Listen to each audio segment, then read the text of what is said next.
నమస్తే రమగారు. నమస్తే జయ. రమగారు, మనము ఎద్దనపూడి సులోచనారాణి గారి నావెల్స్ చెప్తూ ఉన్నాం. ఈరోజు కూడా దానికే మీరు రెడీగా ఉన్నట్లు అనిపిస్తుంది నాకు. మీ ఫేవరెట్ రమగారు ఆవిడ? నేను అలా చెప్పలేను. కొన్ని నావెల్స్ చాలా వాళ్ళలో అది కూడా కదా. సులోచనారాణి గారి కొన్ని నావెల్స్ నాకు చాలా ఇష్టం. అంతే. సులోచనారాణి గారి ఇష్టం అని చెప్పను. అలా చెప్పను. అలా చెప్పాలంటే మాలతీ చంద్రు గారి ఇష్టం. ఓకే. మాలతీ చంద్రు ఆవిడ ఏం రాసినా ఇష్టమే నాకు. సులోచనారాయణ గారివి కొన్ని నావెల్స్ బాగా ఆకట్టుకునేలాగా ఉన్నాయి. నాకు నచ్చుతాయి అవి. ఓకే. అంటే ఆ నావెల్స్ ఆకట్టుకున్నాయి కాబట్టి ఇది కూడా చదివేద్దాం అనుకున్నాను. ఇది నాకు నచ్చలేదు అని కొన్నిటిని నాకు పక్కన పెడతారు, కొన్నిటిని పక్కన పెడతా. అంత ఎక్కదు. ఇవన్నీ రీసెంట్గా చదువుతున్నావా లేకపోతే మీరు ఇదివరకే?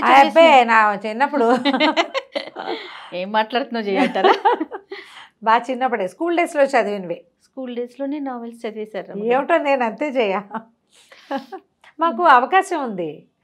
అక్కయ్యలు పెద్దవాళ్ళు కదా, మా ఇంట్లో రకరకాల పుస్తకాలు ఉండేవి. పుస్తకం చదవడం బాగా 5 ఏళ్ల వయసు నుంచి ఉంది. అన్ని కథలు చదివేటాం. సీరియల్స్ కాశ్మీరా, అప్పుడు మేము అప్పుడు కాశ్మీరా కంటే ఇంకోటి ముందు ఏదో ఉండే అష్టావక్ర, అవన్నీ కూడా మేము సీరియల్సే చదివేవాళ్ళం. తులసి దళం నేను స్కూల్లో ఉన్నప్పుడే, హై స్కూల్లో ఉన్నప్పుడే తులసి దళం వచ్చాయి. వెన్నెల్లో ఆడపిల్ల, నిశ్శబ్దం నీకు నాకు మధ్య, అవన్నీ ఎండమూరి వీరేంద్రనాథ్ గారి స్కూలింగ్లోనే. బాగుంది. మరి చదివేవాళ్ళము. మరి అంతకంటే ఇంకొంచెం ఒక అడుగు ముందువారే సులోచనారాయణ గారు.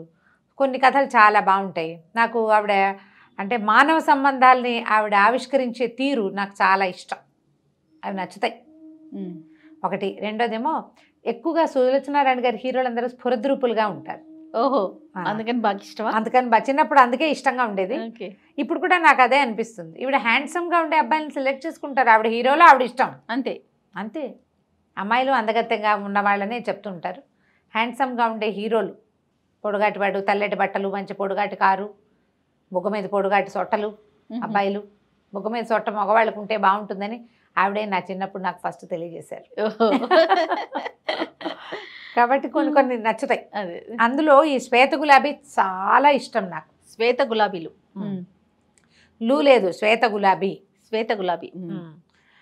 ఈ కథానాయకుడు వివేకానంద. ఇతను ఒక పల్లెటూరు వాడే, చిన్న ఊళ్ళోనే పుట్టాడు. అయితే రామకృష్ణ మఠం వాళ్ళ వల్ల వివేకానంద అని పేరు పెడతారు. వివేకానంద పెద్దగా ఉంది, పల్లెటూరు వాళ్ళంతా పలకలేరని వికీ అని పెడతారనమాట. తను చిన్న పల్లెటూరు నుంచి వస్తాడు చదువుకోవడానికి. వాళ్ళ నాన్నకి చదువుకోవటం ఇష్టం లేదు, మాన్పించేద్దాం అనుకున్నాడు. కానీ వివేకానంద ఈ రామకృష్ణ మఠం వారి సౌజన్యంతో అతను చదువుకుంటాడు, పెద్దవాడైపోతాడు. ఈ కథ స్టార్టింగ్ మనకి ఎట్లా కనపడుతుందంటే, వికీ ఒక 38-39 సంవత్సరాల వాడు. అతనికి ఒక 18 ఏళ్ల కూతురు ఉంది. భార్య లేదు. తొందరగా పెళ్ళైంది, వెంటనే కూతురు పుట్టింది. భార్య గతించింది. ఆ పాపని ప్రాణంగా చూసుకుంటాడు. చాలా పెద్ద బిజినెస్ని హ్యాండిల్ చేస్తాడు. ఇతను అనాథ పిల్లలకి ఏవైనా శరణాలయాలు కట్టడము, వాటికి ట్రస్ట్ చేసి వాటికి డబ్బు ఇవ్వటము, ఇతరులకు సహాయం చేయటము ఇతని వ్యాపకంగా కనపడుతుంది. అతనికంటే ఇష్టమైన వ్యాపారాలుండి వ్యాపకం ఇదన్నమాట. అయితే చాలా అందమైన వాడు. అతను 38 ఏళ్ల వాడు. ఆ పిల్ల తండ్రి కూతురు అన్నా చెల్లిలాగా ఉంటారు. ఎక్కువ అందమైన వాడు, అస్సలు వయసు కనపడదు. అది మొదటి పారాగ్రాఫ్ నుంచి చూపిస్తారు. 38 ఏళ్ల వాడిలా కనపడ్డు అతను. 30 వాడిలాగా కనిపిస్తాడు, 30 లోపు వాడిలాగా. పిల్ల అతనికి చెల్లెలా ఉంటుంది. పిల్ల బాగా గారాబంగా పెరిగి అది కొంచెం చబ్బీగా ఉంటుంది. కూతురు పేరు ప్రీతి. అయితే ఈ ప్రీతికి ఒక పెళ్లి సంబంధం ముందు నుంచి మాట్లాడి పెట్టుకుంటాడు ఇతను. దమయంతి ఇతనికి వ్యాపారంలో భాగస్వామి భార్య. ఆయన గతిస్తే ఆయనకి ఏదో ప్రాబ్లం వచ్చిపోతాడు, తాగుడు ఎక్కువై రేసులాడేసి డబ్బులు పాడు చేస్తాడు. అతని వల్ల ఏమవుతుందంటే ఆయన భార్యతోటి కొంచెం ఫ్రెండ్షిప్ ఏర్పరచుకుంటాడు ఇతను. వీళ్ళకు ఒక పిల్లాడు ఉంటాడు, నళిని మోహన్ అబ్బాయి పేరు. ఆ పిల్లాడికి తన కూతురుని ఇవ్వాలని ఉంటుంది అతనికి. అందుకని అబ్బాయిని డాక్టర్ చదివిస్తాడు, MBBS చదువుతాడు అబ్బాయి. కానీ అతను ఏంటంటే ముందు నుంచి వాళ్ళ అమ్మ ఏం చేసేదంటే, ఆ అంకుల్ చెప్పినట్టే వినాలి, అంకుల్ ఏం చెప్తే అదే చేయాలి, ఆ పిల్లని నువ్వు పెళ్లి చేసుకోవాలి, ఆస్తంతగా నీకే రావాలి అని భావాలు ఉండి ఆవిడ అతను అన్నిటికీ బలవంత పెట్టేది. అబ్బాయి కొంచెం మితభాషి, ఇంట్రోవర్ట్. ఈ ప్రీతి బాగా గారాబంగా పెరిగిన పిల్ల. ఇది అల్లరిగా గందరగోళంగా ఉంటుంది. ఎంతసేపు ఏడిపించుకు తింటుంది అతన్ని. ప్రేమగా ఉండటం అంటే దానికి ఏడిపించడమే తన ప్రేమ అనమాట. అయితే ఈ కథలో మనకి మొదట ఎట్లా కనపడుతుందంటే, ఒక ఈ కూతురు ఫోన్ చేస్తుంది, నేను మీటింగ్లో ఉండగా. ఆయన ఫ్రెండ్, నా ఫ్రెండ్కి జ్వరం వచ్చింది, అస్సలు లేచేలాగా లేదు, హాస్పిటల్కి తీసుకెళ్తే రూమ్ ఏం కుదరలేదంటే ఇతను ఫోన్ చేసి నా కూతురు ఫ్రెండ్ అని చెప్తాడు. హాస్పిటలైజ్ అవుతుంది ఒక అమ్మాయి. ఏంటంటే ఆ పిల్లకి అందరితో ఫ్రెండ్షిప్పే. ఇవాళ వీళ్ళే నా ప్రాణం ఉంటుంది, రేపొద్దున బద్ధశత్రువులు అయిపోతారు. మాట తేడా వస్తే కోపం వచ్చేస్తుంది దానికి.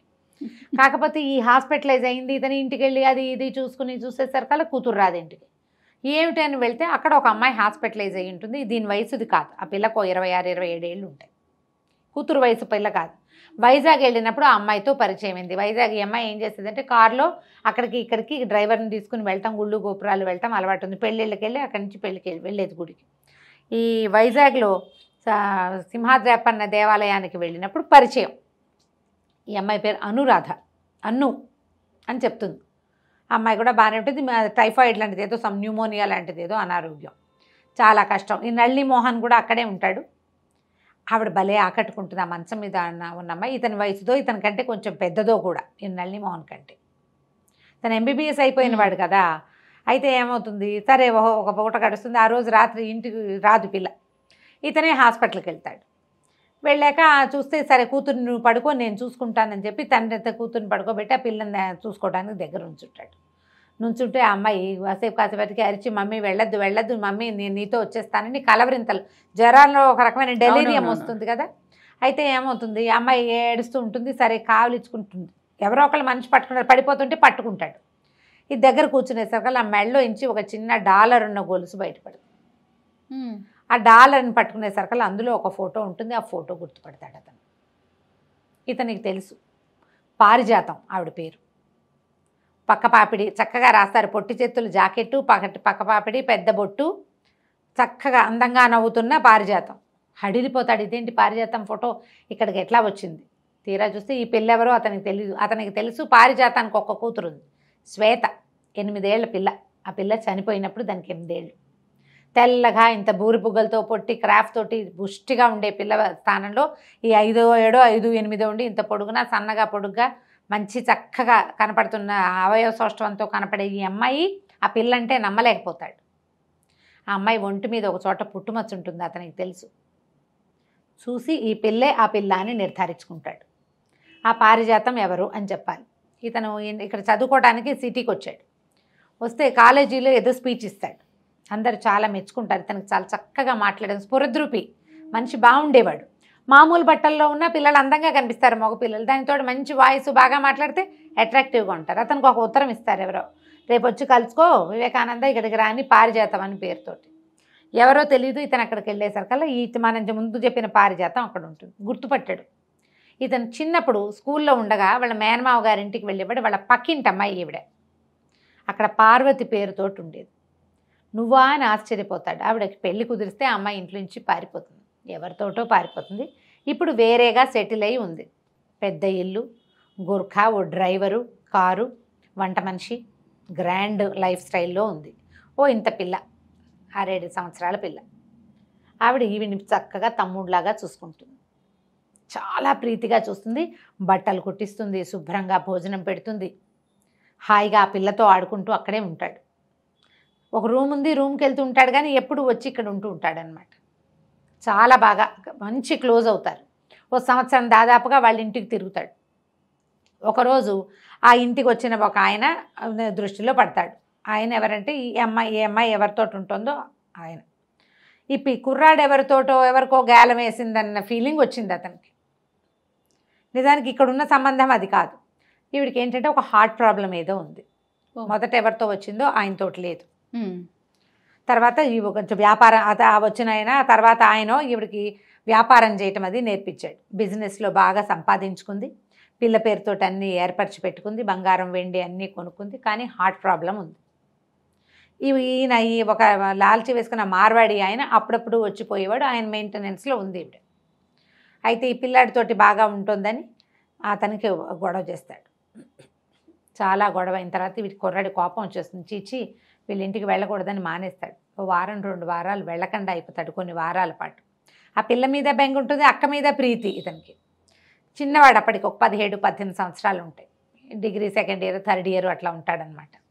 అయితే ఏమవుతుందంటే ఒకనాడు ఉత్తరం రాసి కబురు చేస్తే వెళ్తాడు. అక్కడికి వెళ్ళేసరికి ఆవిడ చాలా నీరసంగా కనపడుతుంది. మెల్లిగా తన జీవిత చరిత్ర ఇట్లా ఇట్లా జరిగింది, నా జీవితం ఇట్లా అయిపోయింది, కానీ నేను అంత చెడిపోలేదు, వ్యాపారంలోనే నేను సంపాదించుకున్నానని నీకు ఒక విషయం అప్పచెప్తానని ఏం చేస్తుంటే, నేను పిల్లకి బంగారం కొన్నాను, ఇంత దంతపెట్టి ఒకటి చూపిస్తుంది, దాని నిండా వజ్రాలు కెంపులు అవి ఆభరణాలు చాలా కొంటుంది, 20 జతల గాజులు, కెంపులు ముత్యాలతోటి పచ్చలతోటి సెట్లు, అంతా శ్వేతవి. నేను ఇప్పుడు ఆపరేషన్ చేయించుకుంటా, బతికున్నానా సరే సరే, ఒకవేళ నేను చచ్చిపోతే పిల్ల బాధ్యత, ఈ బంగారం బాధ్యత నీది. నేనే చిన్నపిల్లని కదా కంటాడు, కాదు నువ్వు మంచివాడివి, చిన్నవాడివి అయినా కూడా మంచివాడివి, నేను ఇవన్నీ ఎక్కడ పెట్టుకుంటానంటాడు, దానికి కూడా నేను ఏర్పాటు చేస్తానని మర్నాడు బ్యాంకుకి తీసుకెళ్ళి ఒక బ్యాంక్ అకౌంట్ ఓపెన్ చేసి ఈ పిల్లాడు చదువుకోవడానికి ఒక 20,000 రూపాయలు వేసేస్తుంది. ఇతని పేరు మీద లాకర్ తీసి ఆ లాకర్లో ఆ సామాన్లు అట్టి పెడుతుంది. నాకు ఏదైనా అయితే పిల్ల బాధ్యత నీదే నీదే నీదే అని చెప్తుంది. సరేనని ఒప్పుకుంటాడు. ఆపరేషన్కి వెళ్తారు, ఆవిడ కాస్త చనిపోతుంది సర్జరీలో. ఈ పిల్లని తెచ్చుకుంటాడు, ఏం చేస్తాడు మరి, ఆ ఇల్లు బాకిలి మార్వాడి ఆయనవి, ఈవిడిది డబ్బు బంగారము ఆవిడ ఏర్పరిచినవి ఆవిడవి అనమాట. ఆ బంగారం ఉంది కదా, ఈ పిల్ల పేరుతో ఇతని పేరుతో డబ్బులు వేసేసింది, ఇంకా వాళ్ళు వచ్చి మిగిలినవన్నీ లాగేసుకుంటారు, ఈ పిల్లని వదిలేస్తారు వాళ్ళు. పిల్ల ఆయన పిల్ల కాదనమాట, ఆ పిల్ల శ్వేతని తనతో తెచ్చుకుంటాడు. వాళ్ళ నాన్న వచ్చి కేకలేస్తాడు, అసలు నువ్వు వాళ్ళ ఇంటికి ఎందుకు వెళ్తున్నావు అంటాడు ముందు ఒకసారి. ఈ పిల్లని బయటకు వద్దంటాడు, అయినా సరే వీడు ఒప్పుకోడు, నాతోటే ఉంటుంది, నేను వదిలిపెట్టిన అంటాడు.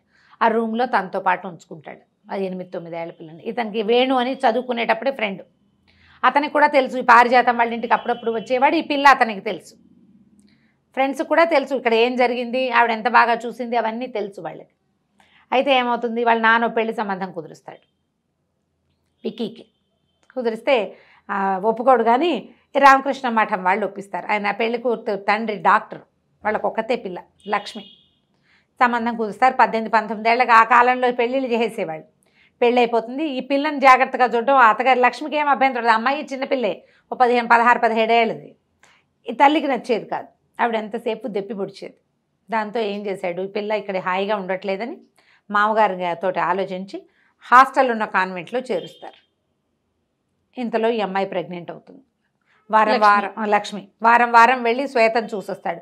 ఈవిడ వెళ్ళంగానే వికీ అని పరిగెత్తుకుంటూ వచ్చి కావలించుకుంటుంది. చిన్నపిల్ల కదా, 8 ఏళ్ల పిల్ల, ఇతను ఒక 18-19 ఏళ్లవాడు.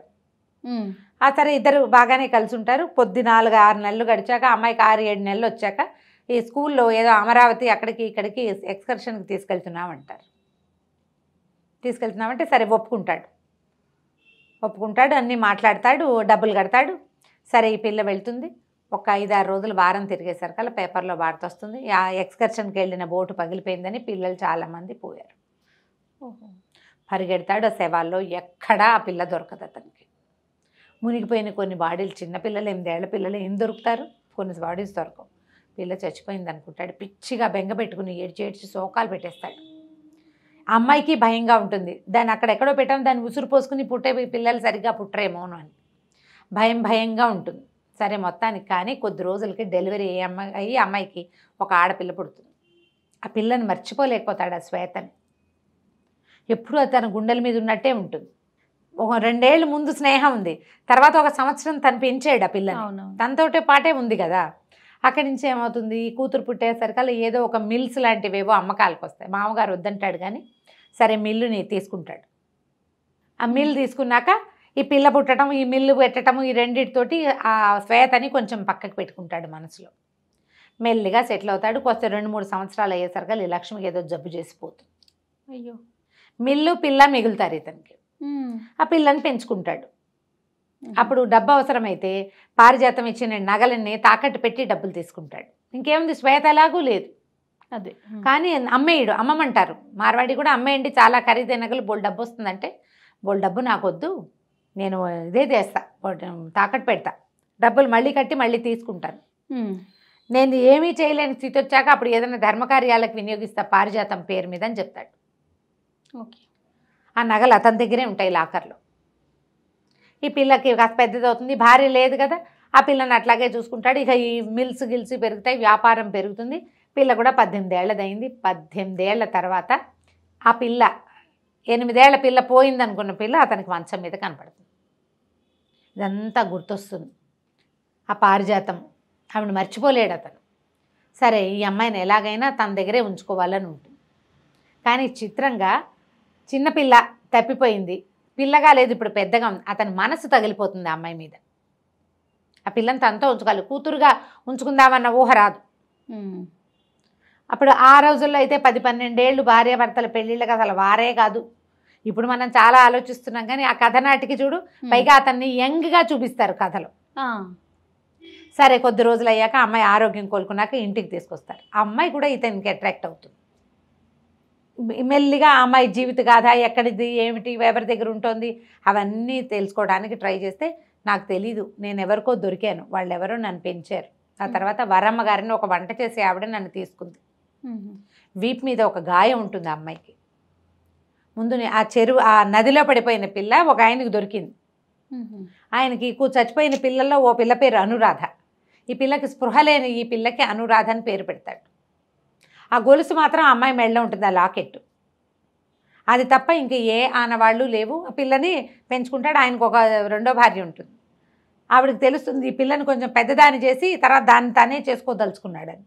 పెంచుకున్న అతనికి పెంచుకోవడం ఎందుకు, దొరికింది 8 ఏళ్ల పిల్ల. 8 ఏళ్ళు ఉఠావుగా బాగానే ఉంది, పుష్టిగా. ఒక 4-5 ఏళ్ళు కనుక పెంచితే 14 ఏళ్ళు వస్తే పిల్ల ఈడేరితే ఇంకేమిటి, కాపురానికి పనికి వస్తుంది. అలాంటి ఊహ చేస్తాడు. దాంతో ఆ పిల్ల అక్కడి నుంచి తప్పించుకోవడానికి దానికి తిండి తిప్పలు కూడా లేని ఎంత దుస్థితిలోనే ఉంటుంది.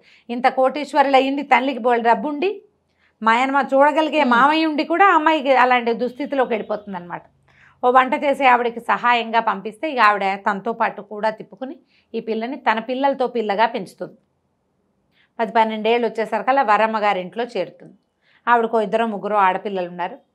పిల్లలకి సహాయంగా ఉంటుందని తన పిల్లలు చదివించి ఈ పిల్లని సహాయంగా ఉంచుకుంది. సంగీతం వచ్చు పిల్లకి, కొంచెం చిన్నప్పుడు కూడా పాడేది. క్రమంగా ఆవిడ గొంతు బాగుందని ఇంటికి వచ్చిన సంగీతం మాస్టర్ తోటి ఈ పిల్లకు కూడా ఏముంది సంగీతం పాడుతూ నేర్చుకుంటుంది.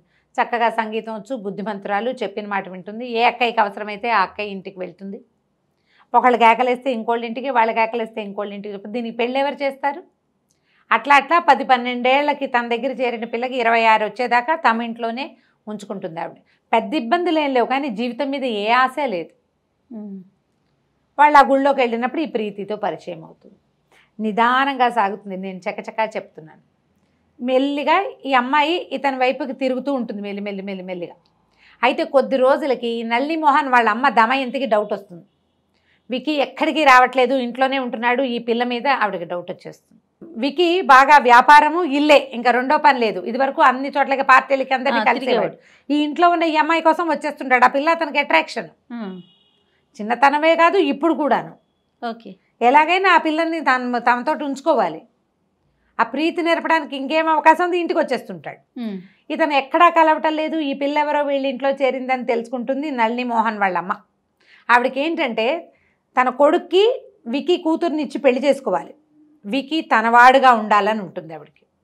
విచిత్రమైన ఆలోచనలు అనమాట. అలాగే ఉంటాయి. ఆవిడ బాగా మెయింటైన్ చేస్తుంది, పల్చటి చీరలు అవి కట్టుకుని మెయింటైన్ చేసినా విక్కీ కంటే పెద్దదిగానే ఉంటుంది. కానీ విక్కీని చేయి జారనివ్వకూడదు అనుకుంటుంది. విక్కీ తన్నే చూసుకోవాలని ఆవిడ ఉద్దేశం. ఈ కొత్తగా చేరిన పిల్ల దీంతో వచ్చేసరికి ఒక ఇబ్బందికరంగా ఉంటుంది. ఆవిడకి ఏం చేయాలో తెలియదు. మధ్యలో ఓ రోజు ఎప్పుడు వచ్చి నేను వైజాగ్ వెళ్తున్నాను, నువ్వు కూడా రాని టికెట్ బుక్ చేసేస్తుంది. ఈ లోపల వాళ్ళ ఇంటి నుంచి ఒక ఉత్తరం వస్తుంది ఆ అక్క దగ్గర నుంచి, నువ్వు ఇప్పుడు రాబోక మేము ఎక్కడికో వెళ్తున్నాము అని. దాంతో పంపించమంటారు. ఆవిడ ఒళ్ళు మండిపోతుంది. ఈ వికీ అట్రాక్షన్ ఈ అమ్మాయిదే అని తెలుస్తుంది. ఏంటంటే ఇప్పుడు ఆడవాళ్ళకి ఒక ఇన్స్టింక్ట్ ఉంటుంది. మగవాళ్ళ మొహం ఎవరిని చూస్తే వెలుగుతోందో ఆడవాళ్ళు తెలిసేసుకుంటారు. అది ఎంత బాగా చూపిస్తారో ఈ కథలో. ఎవరైనా ఇద్దరి మధ్య ఆకర్షణ ఉందో లేదో తెలుసుకోవాలి అంటే వాళ్ళ మొహాలు, వాళ్ళు ఒకళ్ళొకళ్ళు ఎదురుపడ్డప్పుడు వాళ్ళ మొహాలు ఎలా ఉన్నాయో చూడాలి, పరిశీలించాలి. ఈవిడికి డౌట్ వస్తుంది, ఆవిడ నిర్ధారించుకుంటుంది. ఎలా ఈ అమ్మాయిని తప్పించాలో తెలియదు. ఇంతలో ఏమవుతుంది, ఇతని ఫ్రెండ్ వేణు వస్తాడు. ఎక్కడో ఉంటాడు అతను అనుకుంటా, బెంగళూరు ఆ వైపు, బహుశా ఏదో చల్లటి ప్రదేశం.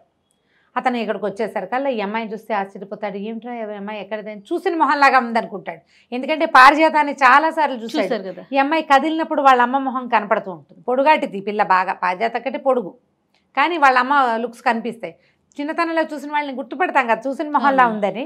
అయితే వివేక ఏం చేస్తాడంటే వికీ మొత్తం దాచకుండా చెప్తాడు వేణు, ఎందుకు ఇంత ఆలోచిస్తున్నావు, ఆలోచించొద్దు, పెళ్లి చేసేసుకో ఈ పిల్లని అని చెప్తాడు. కానీ చేయలేకపోతాడు. అబ్బాయి తన గతం పట్ల ఎలా ఫీల్ అవుతోందో అవి అతనికి బాగా తెలియదు అనమాట. సరే అక్కడి నుంచి వీళ్ళు నలుగురు కలిసి కూతురు అన్ను ప్రీతి వీళ్ళిద్దరూ వేణు అండ్ విక్కీ నలుగురు కలిసి బెంగళూరు వెళ్తారు. చక్కగా 1-10 రోజులు హాయిగా తిరుగుతారు. సడన్గా ఒక టెలిగ్రామ్ వస్తుంది, ఇక్కడ ఏదో కంపెనీ పోతుందని. తీసుకొచ్చేస్తాడు మళ్ళీ వెనక్కి. మధ్యలో 1-2 సార్లు వీళ్ళు క్లోజ్ అయ్యే సందర్భం వస్తుంది. ఈయన పట్ల ఒక అట్రాక్షన్ ఉంది కదా అమ్మాయికి, దాంతో ఏదో కొంచెం సన్నికర్ష ఏర్పడుతుంది. ఆయనతో ఉంటే తనకు బాగుందని తెలుస్తూ ఉంటుంది అమ్మాయికి. ఎవరైనా ముట్టుకుంటే నచ్చదు అలాంటి గుణం ఉన్న అమ్మాయి ఇది ముట్టుకుంటే బాగుందనిపిస్తుంది. ఎంత స్మూత్గా రాస్తారంటే ఒక కనపడని ఒక రొమాన్స్ వర్డ్స్లో లేదు. అది ఎంత బాగుంటుందో, భలే స్వీట్గా రాస్తారు. సరే మళ్ళీ వెనక్కి వస్తారు. వెనక్కి వచ్చిన తర్వాత ఎలాగైనా ఈ అమ్మాయిని సెపరేట్ చేయాలి. ఇంతలో ఏమవుతుంది, ఆ నళిని మోహన్ నేను మీతో మాట్లాడాలి, మీరంటే నాకు ఇష్టం అని చెప్తాడు ఈ అమ్మాయికి. ఏం చేయాలో తెలీదు. ఈ పిల్లవాడిని పెళ్లి చేసుకోవాలనుకుంటుంటే వాడికి పోయి ఇదంటే ఇష్టం అని పెడతాడు. ఈ అమ్మాయి సింపుల్గా ఉండటము ఇవన్నీ అతనికి నచ్చుతాయి. అక్కడి నుంచి ఇతను ఏం చేస్తాడు, విక్కీ నువ్వు ఏం సంగీత పాఠశాలలో చేర్చాలనుకుంటా, చాలా బాగా పాడుతుందని. కానీ ఈ అమ్మాయికి ఏం డిగ్రీ లేదు, ఉద్యోగం రాదు. అందుకని తను పెడుతున్నటువంటి ఈ అనాథ బాల శరణాలయం అవి చూపించి దాన్ని కేర్ టేకింగ్ చేయమంటారు. అయితే అమ్మాయి అంటే ఇక్కడ ఒక కళ్యాణ మండపం కట్టచ్చు కదా అని ప్రపోజ్ చేస్తుంది. ద ప్లేస్ ఖాళీగా ఉంది, తనకు బాగుంది ఐడియా, అదేదో కట్టడం మొదలు పెడతాడు. ఇంతలో ఈవిడ వచ్చేసి దమయంతి వచ్చి అనురాధని గట్టిగా కేకలేసేస్తుంది, నువ్వు ఇట్లా చేస్తావు అట్లా చేస్తున్నావని. ఆ నళిని ఏమో చెప్తాడు వాళ్ళ అమ్మకి, నేను అనుని పెళ్లి చేసుకుంటాను అని. దాంతో ఆవిడ చెడామడా తిట్టేసరికల్లా పారిపోతుంది, వెళ్ళిపోతుంది, నేను వెళ్ళిపోతున్నానని చెప్పి వెళ్ళిపోతుంది. అక్క వాళ్ళ ఇంటికి వెళ్తుంది. 2-3 కొద్ది రోజులు చూసాక ఈ విక్కీ ఇంకా ఉండలేకపోతాడనమాట.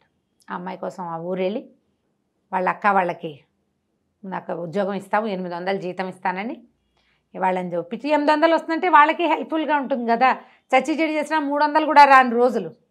నువ్వు 400 ఇచ్చుకుని మాకు 400 పంపించచ్చు, నాకు సహాయంగా ఉంటావు, 10 ఏళ్ళ నుంచి నిన్ను ఉంచుకున్నాను కదమ్మా అని అక్క బాబా ఇద్దరు బతులాడతారు. ఈ రూముకి తీసుకెళ్తాడు తనతో పాటు హోటల్కి. తీసుకెళ్ళి ఈ జరిగిన కథ అంతా చెప్పేస్తాడు. తనకి తెలుసు కొన్ని లీలగా ఏంటి, ఒక ఉయ్యాల ఏదో ఒక ఇంట్లో తిరిగేదాన్ని, మా మమ్మీ నాకు తెలుసు, ఎవరో అంకులను ఉండేవారు నాకు గుర్తులేదు, కొన్ని అప్పుడప్పుడు కల్లో ఉన్నట్టు ఉంటాయంటే ఆ మొత్తం ఫోటోలు చూపిస్తాడనమాట. వాళ్ళ ఇంట్లో ఒక కృష్ణుడి బొమ్మ, ఒక ఫౌంటైన్ అవి ఉంటాయి. మొత్తానికి ఆ అమ్మాయి కాస్త ఇతనికి ఒప్పుకుంటుంది తనతో ఉండిపోవటానికి. వాళ్ళకి చెప్పేస్తారు, వాళ్ళ అక్క బావ కూడా చెప్పేస్తాడు, పిల్ల మా అక్కయ్య కూతురే ఇట్లా ఇట్లా అయిపోయింది, ఇంతకాలానికి దొరికింది, ఈ ఒంటి మీద ఒక పుట్టుమచ్చ ఉంది, ఆ గొలుసు అదే అండ్ నేను గుర్తుపడతాను. ఫోటో చూపిస్తే ఆవిడ ఈ మొహం ఈ అమ్మాయి మొహం ఒకేలా, తన ఫోటోలన్నీ ఇతని దగ్గర ఎందుకు ఉంటాయి. వాళ్ళు కూడా సంతోషించి ఒప్పుకుంటారు. ఇంటికి తీసుకొస్తాడు, కూతురికి చెప్తాడు. చెప్తే ఒప్పుకుంటుంది. అది ఒప్పుకుని ఏం చేస్తుంది, అన్న దమయంతికి చెప్తుంది తీసుకెళ్ళి.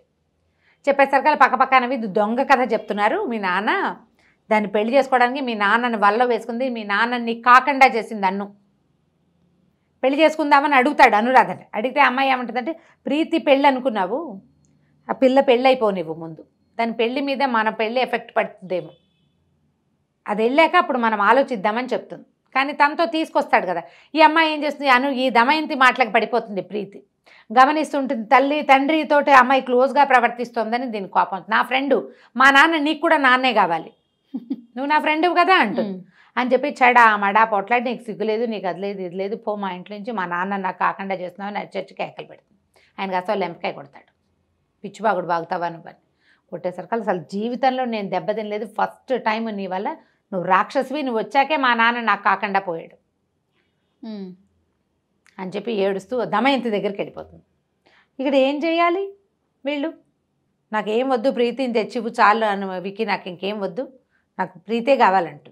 అంత ప్రేమగా ఉంటుంది ఆ ప్రీతి. దీంతో ఏం తీసుకొస్తాడు, అమ్మాయిని ఎంత బతిమలాడినా నేను రానంటుంది. నువ్వు నన్ను మోసం చేసావు, నువ్వు దాని వల్ల పడిపోయావు, నేనే ఆ పిల్లని ప్రేమిస్తున్నానని చెప్పలేకపోతాడు. కూతురికి ఎట్లా చెప్పాలో అతనికి అర్థం కాదు. సరే నానా గందరగోళం అవుతుంది. అక్కడి నుంచి ఏం చేస్తుంది, దాని 18వ పుట్టినరోజు వస్తుంది. 18 ఏళ్ళు నిండితే మేజర్ అయిపోతుంది కదా. వెంటనే నా ఆస్తి నాకు స్వాధీనం చేయమని కాగితం రాసి ఇది చేస్తుంది, కేసు వేయిస్తుంది దమయంతి. పెళ్లి సంబంధం పెళ్లి చేసేస్తానని అడుగుతాడు దమయంతిని. మొత్తం ఆస్తి అంతా మీరు ప్రీతి పేరు మీద రాస్తేనే చేసుకుంటామంటుంది. ఆవిడ ఊరుకోదు, ఆ విక్కీ తన చేతిలోంచి జారిపోయాడని. దాంతో ఇంతలో నళిని మోహన్ తిరిగి వస్తాడు ఎక్కడి నుంచో వెళ్ళి. ఇక్కడ ఏం జరుగుతుంది ఏంటని చూసుకునేసరికల్లా బాగా చెడామడా తిడతాడు. నీకేమైనా పిచ్చెక్కిందా, నేను అన్నం చేసుకుందాం అనుకున్నాను, ఎన్ని ఉత్తరాలు రాసిందో, ఇట్లా చెయ్యొద్దు, నువ్వు నాకు అన్నయ్యగా భావిస్తున్నాను అని చాలా క్లియర్గా రాసింది. ప్రీతికి నేనంటే ఎంత ఇష్టమో రాసిందమ్మా, నన్నేం చేయలేదు తను, అయినా అంకుల అమ్మాయిని ఇష్టపడితే నీకేం బాధ, మధ్యలో 10 ఏళ్ళైంది వీళ్ళమ్మ చచ్చిపోయి, అతను ఎవరితోటి పెళ్లి చేసుకోవాలా, ఎవరితోటి ఇన్వాల్వ్, ఎవరన్నా ఒక అమ్మాయిని చేసుకోదలిస్తే మీకేం అభ్యంతరం, ఎందుకు చేస్తున్నారంటాడు. ఇంతలో వేణు వస్తాడు. వచ్చేసరికి ఈ గొడవలంతా జరుగుతున్నాయని తెలిసి అతను అడుగుతాడు, మరి ఇన్నేళ్ళు నింది ఈ దమయంతి కూడా మీ నాన్న వెంటపడింది, అయినా మీ నాన్న ఏమి చేయలే, మీరు ఇది చెప్పింది ఇది కథ కాదు, ఇది అక్షరాల నిజం. నేను కూడా పారిజాతం వాళ్ళ ఇంటికి వెళ్ళేవాడిని, శ్వేత వీడితో పాటే రూమ్లో ఉంది, మీ అమ్మ నాన్నల పెళ్ళయ్యాకే అది యాక్సిడెంట్లో చచ్చిపోయింది, దానికోసం ఏడ్చేవాడు, ఆ పిల్ల దొరికింది, అది వాడికి ప్రేమ కలిగింది అమ్మాయి మీద, ఏం తప్పు అది, నీకు 18 ఏళ్ళు నువ్వు పెళ్లి చేసుకుని మొగుడుతో వెళ్ళిపోవాలనుకుంటున్నావు, 38, 39 వచ్చిన మీ నాన్న మాత్రం ఒంటరిగా ఉండాలని ఎలా కోరుకుంటావు. సరే అయ్యో నేను చాలా తప్పు చేశానంటే ఇంతలో ఏమవుతుంది, ఈ నళిని మోహన్ పరిగెత్తుకుంటూ వస్తాడు, మీకు జరిగిన శాస్తి జరిగింది, అనురాధ స్లీపింగ్ పిల్స్ తీసుకుని చనిపోయేలాగా ఉంది అని హాస్పిటల్కి పరిగెడతారు. అమ్మాయి ఎవరి దగ్గరకో వెళ్తుంది. ఇది అనాథ శరణాలయంలో ఉంటారు కదా, అక్కడ ఉన్న పిల్లల్లో ఒక ఆఫీస్ అసిస్టెంట్ ఎవరో ఉంటుంది, కళ్యాణం ఏదో క్యారెక్టర్, వాళ్ళ ఇంటికి వెళ్ళింది, రాత్రి పడుకుంది, పొద్దున్నే చాలా స్లీపింగ్ పిల్స్ వేసేసుకుంది. ఇక బతికుండి ప్రయోజనం లేదు, అదికి ఎలాగూ దక్కేది లేదు, ఈ పిల్ల తండ్రి విడిపోతున్నారు కదా తన వల్ల అని చాలా కష్టపడి బతికిస్తారు. బతికిస్తాక తర్వాత ఈ ప్రీతి చాలా ప్రాధాయపడి ఒప్పించుతుంది అనమాట, పెళ్లి చేసేసుకోమన్న వాళ్ళ నాన్నని అమ్మ నాన్నతోటే నా పెళ్ళి అవుతుందని వాళ్ళిద్దరికీ పెళ్లి చేశాకే ప్రీతి పెళ్ళి అవుతుందన్నమాట. ఆ శ్వేత గులాబీ అని పిలిచేవాడు. వాళ్ళ ఇంట్లో ఎక్కడ ప్రతి చోట అసలు మనకు మొట్టమొదట చూపించడం కూడా ఒక ఆకుపచ్చటి రెమ్మలు, వాటి మధ్యలో తెల్లటి గులాబీ పువ్వు చెప్తారు. అతనికి వైట్ గులాబీలు అంటే అంత ఇష్టం. ఆ తెల్ల గులాబీ లాగా ఉండే అమ్మాయి మీదకి వస్తమే ఉండి ఉండి ఉండి ఉండి చివరికి ఆ పిల్ల దొరికాక పెళ్లి చేసుకుంటాడు. శ్వేత గులాబీ చాలా బాగుంది రమ్మగారు, భలే ఇంట్రెస్టింగ్గా ఉంటుంది చదివితే. అయితే యంగ్గా ఉండే వాళ్ళు మనకి ఇప్పటికీ కొంతమంది కనిపిస్తారు. కథ బాగుంటుంది, 18 ఏళ్ల పిల్లకి పెళ్ళేమిటి అనిపిస్తుంది, కానీ చేసేవాళ్ళు 70s ఏం పెద్ద ఆలోచించే వాళ్ళు ఏం కాదు. చాలా ఇంట్రెస్టింగ్గా ఉంటుంది కథ. తాపీగా చదివితే ఇంకా ఇంకా ఇంకా ఇంకా చాలా బాగుంటుంది. ట్రై చేసి చదవండి, స్క్రిప్ట్లో దొరుకుతుంది. సూపర్. నమస్తే. నమస్తే.